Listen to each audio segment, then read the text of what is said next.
À Maretsou en Belgique, dans cette célèbre abbaye du XIXe siècle, ils sont venus de loin.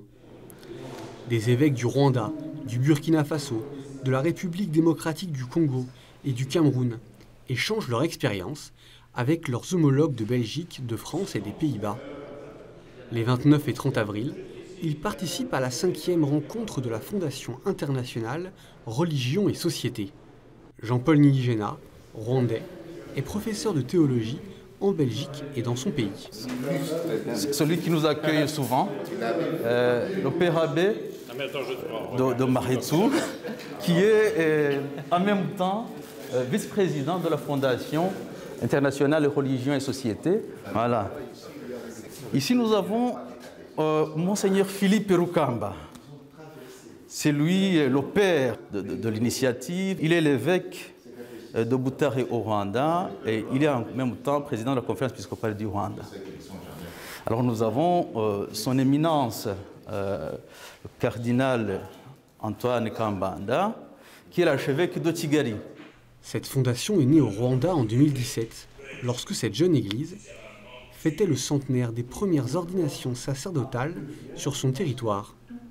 Accompagné de religieux africains et européens, Jean-Paul Niyigena a participé à sa création. On s'est rendu compte que, comme église locale, il était presque impossible de chercher les perspectives toute seule. D'où donc la prise de conscience d'une corresponsabilité ecclésiale entre les églises du Nord et les églises du Sud, adopter une attitude de partage d'expérience, de partage d'expertise pour effectivement renforcer la mission évangélisatrice de l'Église aujourd'hui.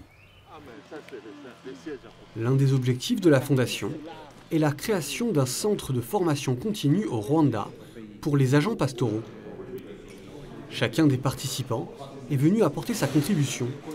Monseigneur Fulgence Muteba, évêque en République démocratique du Congo, a déjà intégré l'écologie à sa formation pastorale.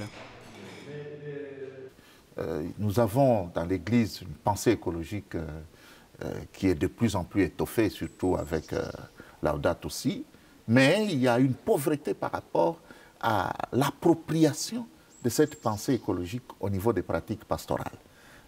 Alors, je suis venu donner une conférence pour proposer justement que finalement, que nous puissions exploiter ce patrimoine qui est très précieux. Nous voulons que les gens puissent s'élever à la compréhension du sens de la création. Autre thème abordé pour ce projet de centre de formation, les prêtres africains appelés vers les paroisses d'Europe.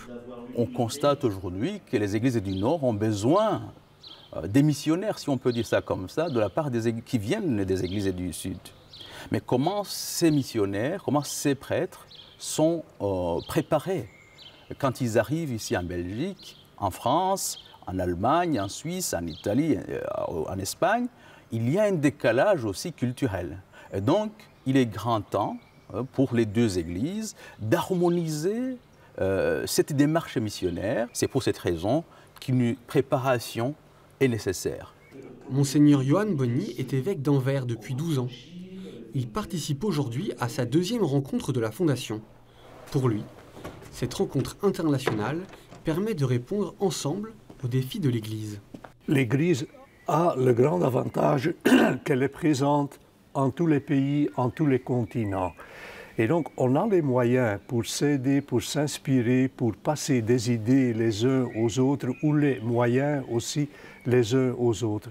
C'est le côté fort de l'Église, qu'une fois qu'il y a une conviction commune, on peut aider les uns les autres à la réaliser. C'est ensemble que les diocèses du Nord et du Sud souhaitent avancer face aux défis du monde en constante évolution.